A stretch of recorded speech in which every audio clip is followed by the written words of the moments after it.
friends. Welcome to the Me and Read podcast. I'm so glad that you guys could join us today. We are continuing our series on where do young adults fit in the church, and I have my friend Hannah on the podcast today. Hannah, can you tell us a little bit about yourself? Yeah, absolutely. Hey everyone, my name is Hannah Cauthorne, and I am a risk analyst by my full-time 9 to 5 job, but full-time ministry on the side. So I'm a jack of all trades, I guess you could say, and I'm excited to join you today. That's really cool. Okay, so I have a question. What does a risk analyst do? Yeah, so the easy answer would be we analyze risk, but I'll simplify it a little bit more and basically say that we are looking for things that could potentially go wrong in our organization, as well as when things happen, we're there to help fix a problem and help our business lines to resolve the issue. That's really cool. I love that. That sounds way cooler than my day job. You That's said you were great. also full-time ministry. So Yeah. can you tell us a little bit about your church background and what that might look like now? Yeah, absolutely. So I'll start with I'm a pastor's kid, have been my entire life. So born and raised a pastor's kid. So I've probably been at church more than I have been anywhere else in my life, which is cool. Really love it. Really love getting to serve and what that looks like. But as far as my role specifically right now, I am involved in a couple different spaces. So I serve as a primary youth leader for our youth girls. So sixth grade to 12th grade girls are my main specialty that I see and are with all the time every week. So those are a lot of fun and a lot of good things come out of that. And then additionally, I also work with young adults. So I love young adults. I love this young adult ministry and just being able to serve in that space. I like to joke that anywhere from the ages of 12 to 30, I'm likely your go-to girl. So it's a good time. But other than that, because I'm a pastor's kid, ministry also just comes secondhand to me, so I just get plugged in kind of a lot of different spaces as well. But those are my primary roles that I serve right now. I love that so much. If you're 12 to 30, go find Hannah. Yeah, Okay, I have a follow-up question. We met at a church planter, something or another. So yeah. your dad, did he plant a church? He planted 2 churches. Holy cow. Yeah, So did you have to move a lot or did he plant in kind of the same general area? in the same general area. Yeah, That's so we nice. didn't move. We stayed in the same area, but it was just kind of God called them to a different area within the Richmond area, and it's been a cool blessing. We did church planting for about 12 years, so most of my Gotcha. life was church planting. That's really cool. Yeah, So, for context for our listeners, when you hear a pastor's kid, you yeah. might think of a kid who is in an established church already, who has been in this church since their birth or since their dad got this cool new job. The building's already there, the programs are already there, the chairs are set out every Sunday and Monday and Tuesday and Wednesday, and the soundboard is there. And that's what you think of a pastor's kid. And they sit on the front row and they wear the pretty dresses and they get in trouble when they're in youth and college because by golly, they own the place. My niece is a pastor's kid. On the contrast, a church planter's kid, aka a pastor's kid, very different because you sometimes are a movable church. So the church plant that we attend, we set up the chairs every Sunday. We put everything out of a trailer.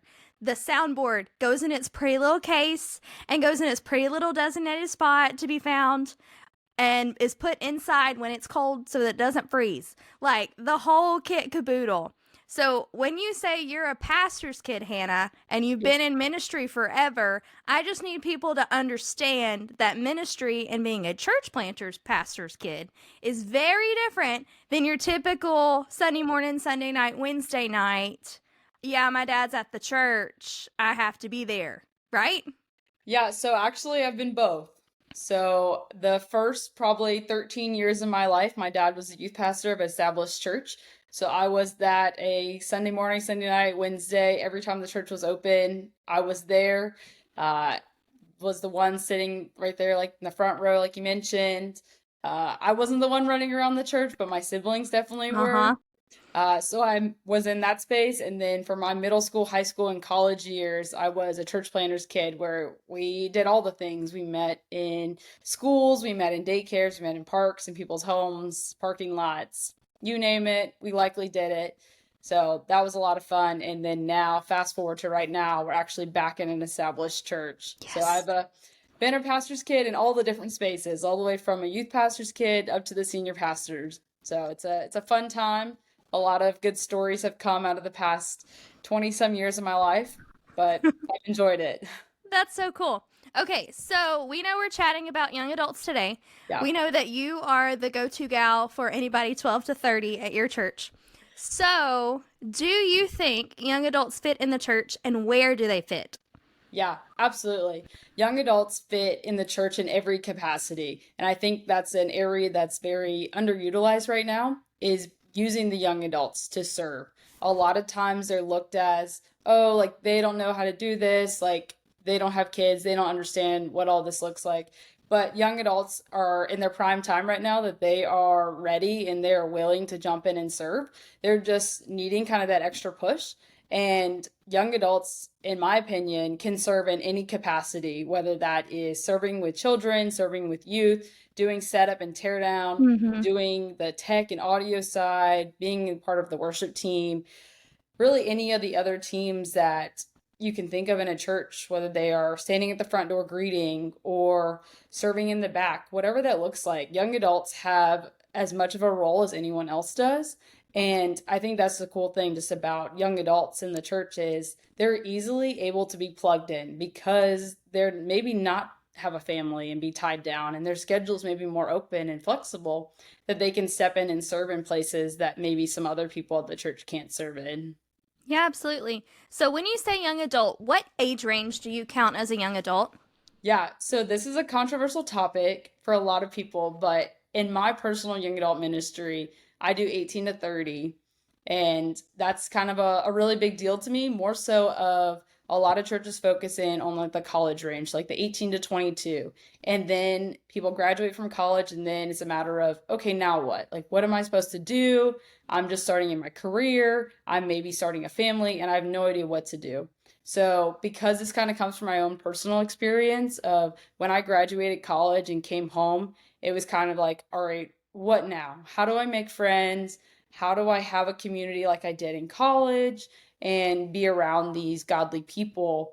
And that's why I am so strongly feel that young adult ministry should be 18 to 30 to kind of focus in on every part of your 20s. So, kind of your early years and you're in college or maybe you start your career and you're just really starting to get the hang of things. And then as you start getting into your 20s and just start either starting your careers, whether you're getting in relationships, there's just a lot of unknowns. And I think this age group just needs that assistance and needs to be able to find that community Absolutely. where they may not actually have that anywhere else. And it's becoming a very lost generation that I think statistically, like the age of like people actually becoming adults has like moved to like 30 something now when they're actually expected at that time to like have it together. And we're Mm-hmm. just seeing that just like people are getting married later, people are starting families and starting careers later. So it's just a very pivotal time that young adults should be together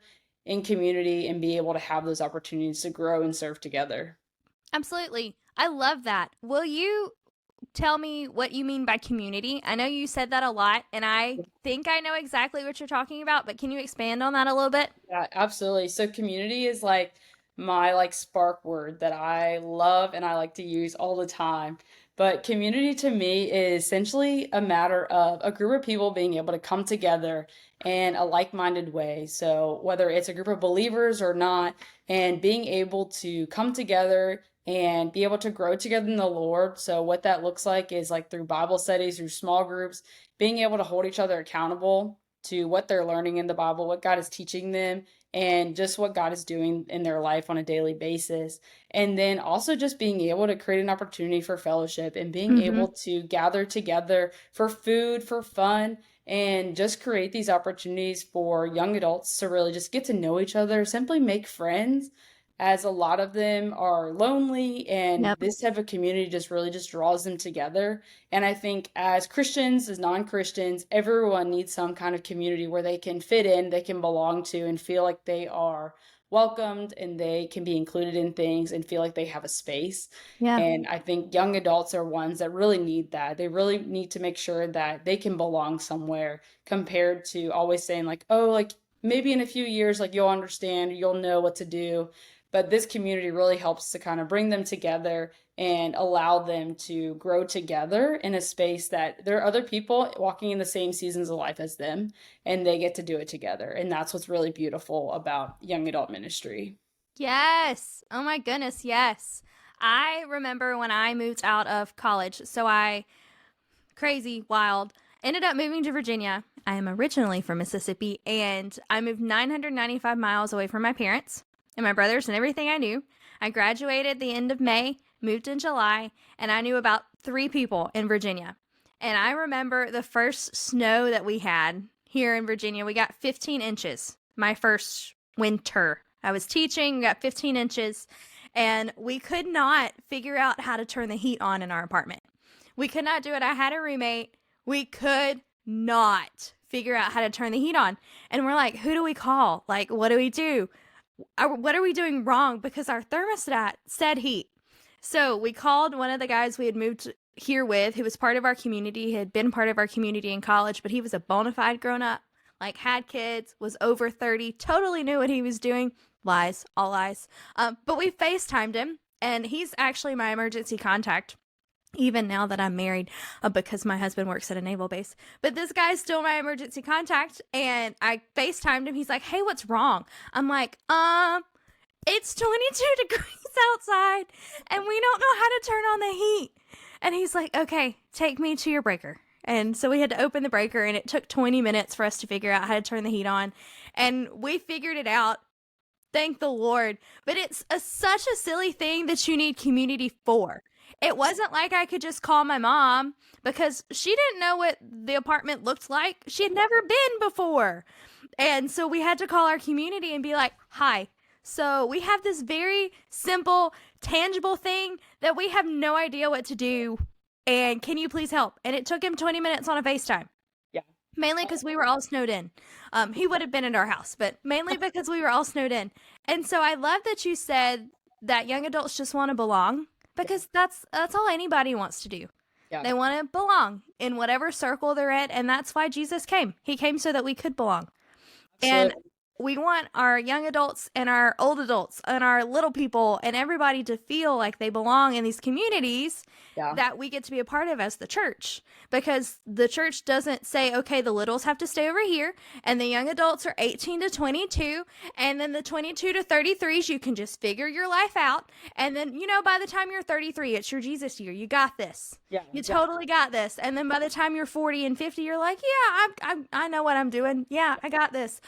Fun fact, you don't got this. Yeah. I work with a lot of people that are in that 50, 60-ish age range, and I laugh and I'm like, hey, I need a bona fide grown up. This is what I do. I raise my hand and I say, hey, I need a bona fide grown up. And they just look around and they're like, none of us are bona fide grown ups. What do you need? We might can help. And so I love that when we're in community, we get to ask those silly questions, and we get to share our experiences, and we get to help them out with stuff that they don't know, and they get to help us out with stuff that we don't know. So we've established that young adults, maybe 18 to 30, maybe 18 to 22, maybe 18 to 65 at this point, because I think Yeah. everybody's a little bit young at heart. Amen. We know that they all need community. Yeah. We know that they all need Jesus. But how do we get them plugged into the church? How do we plug young adults in? Absolutely.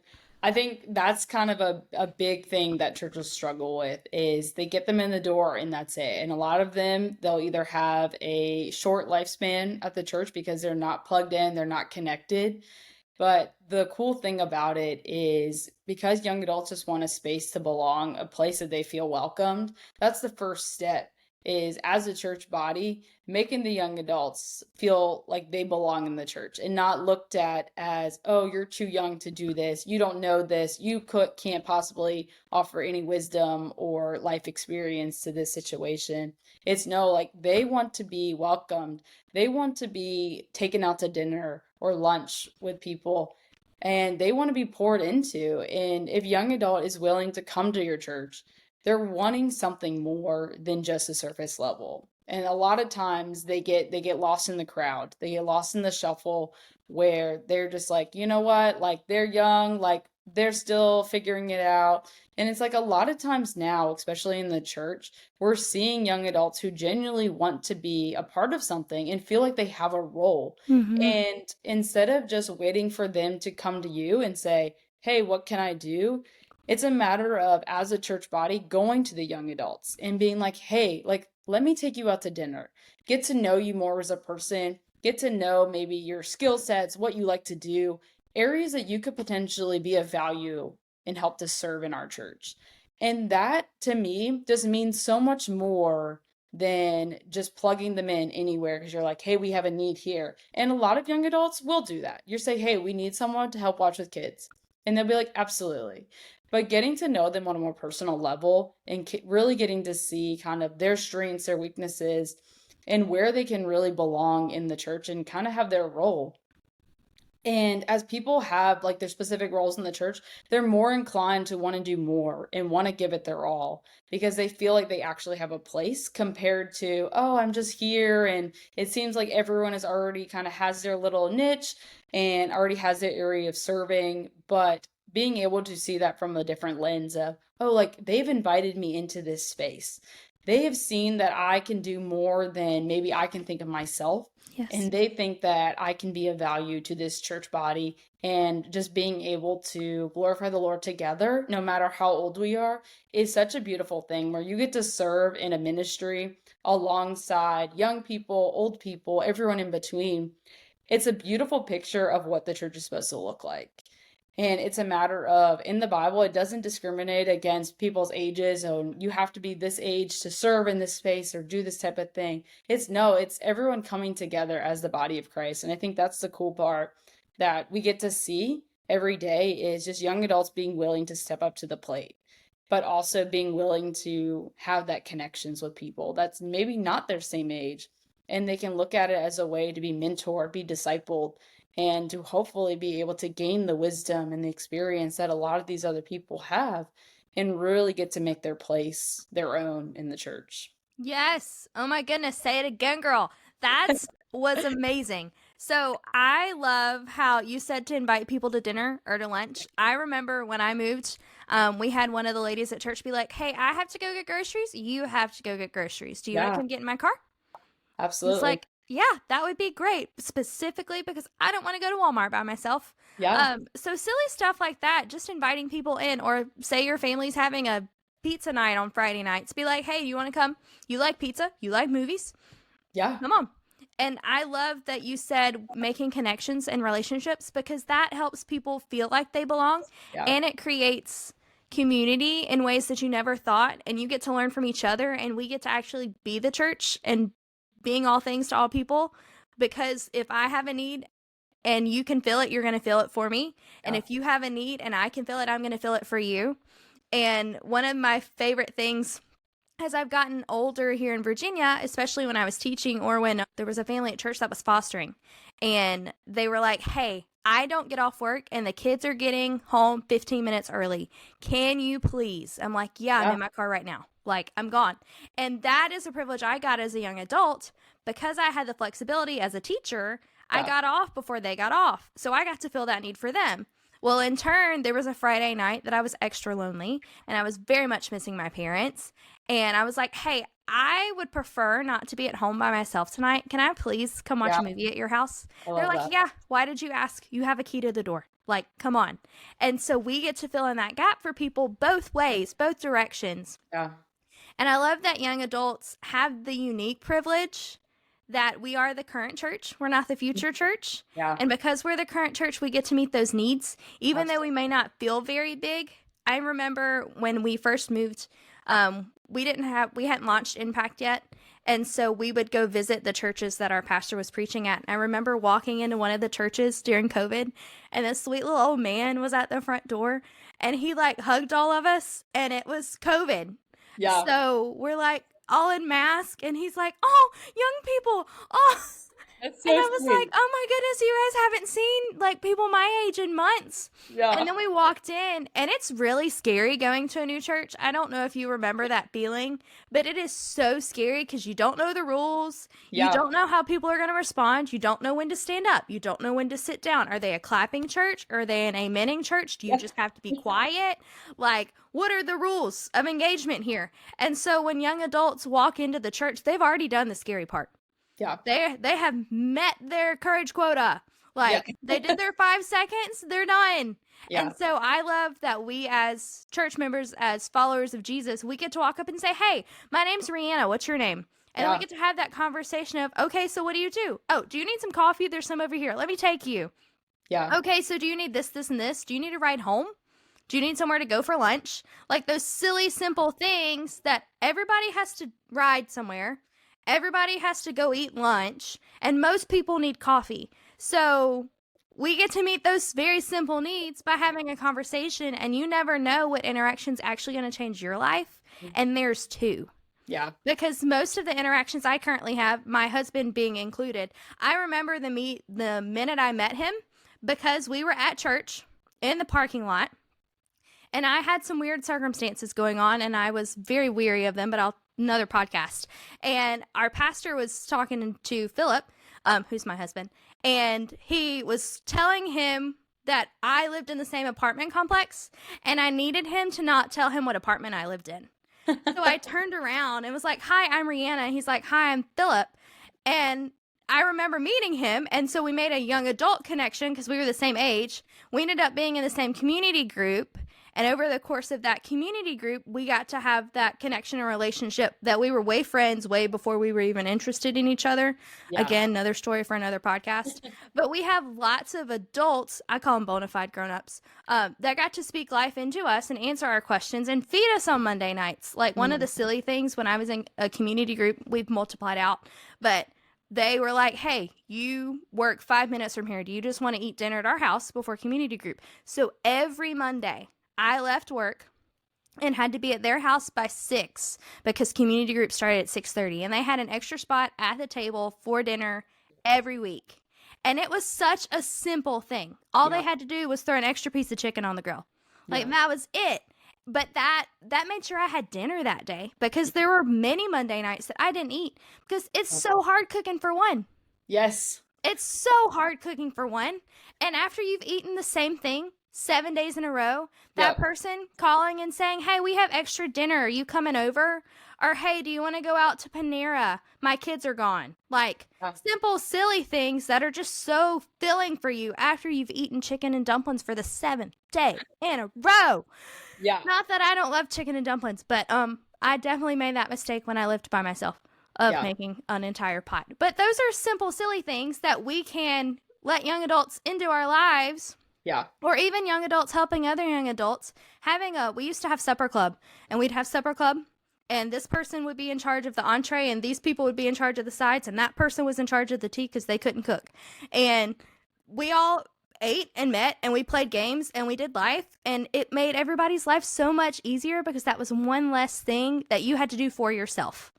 Yeah. And so when we get to involve young adults in this community and making connections within the church, within other followers of Jesus, we get to disciple them and Yeah. tell them how to follow Jesus, and then they get to disciple other people, and then by the end of it, we have 32 people following Jesus, all because we invited somebody to go get groceries. Absolutely. Simple, Love silly, but such a great example. Yeah. Anyway, I went on a whole tangent. I'm so sorry. It's okay. Here for it. I know that you're doing something cool in Richmond with young adults. Can you tell us a little bit about that?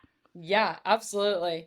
So I have just started a new young adults group actually like a month ago in the Richmond area that the whole focus is actually on bringing together local churches. I love So that. instead of tying just one church to it, it is actually bringing multiple churches, as a lot of the churches in our area, they may only have a very small handful of young adults, that it may not be beneficial to actually have their own young adult ministry, or there's just not enough to make it worth it. So this is an opportunity that local churches can come together, that young adults, we're all in the same area in the same seasons of life, that we don't need to necessarily go to the same church to still be in community together, which is just a huge blessing to be able to do something like this and created a space where young adults are coming from different churches and being able to come together for Bible study twice a month, and then once a month being able to go and do something together, whether that is simply going to get dinner, going to do an activity together, whatever that looks like.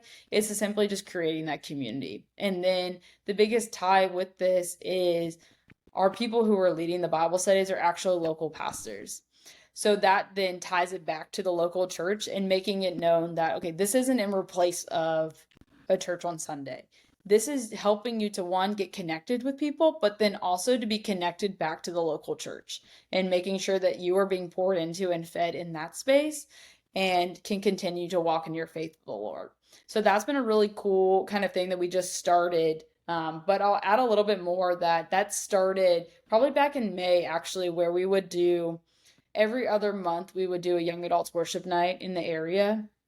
And the whole purpose of that was, again, tying together local churches. So every other month we would rotate to a different church in the area and have a different band, speaker, and different people hosting it to bring together the local churches and simply just create a space that young adults can come.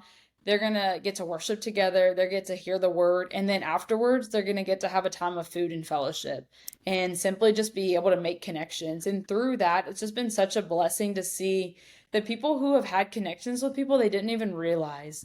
We've had people who are coming from different churches all around the Richmond area that have gone on mission trips together or have gone to school together or even worked together.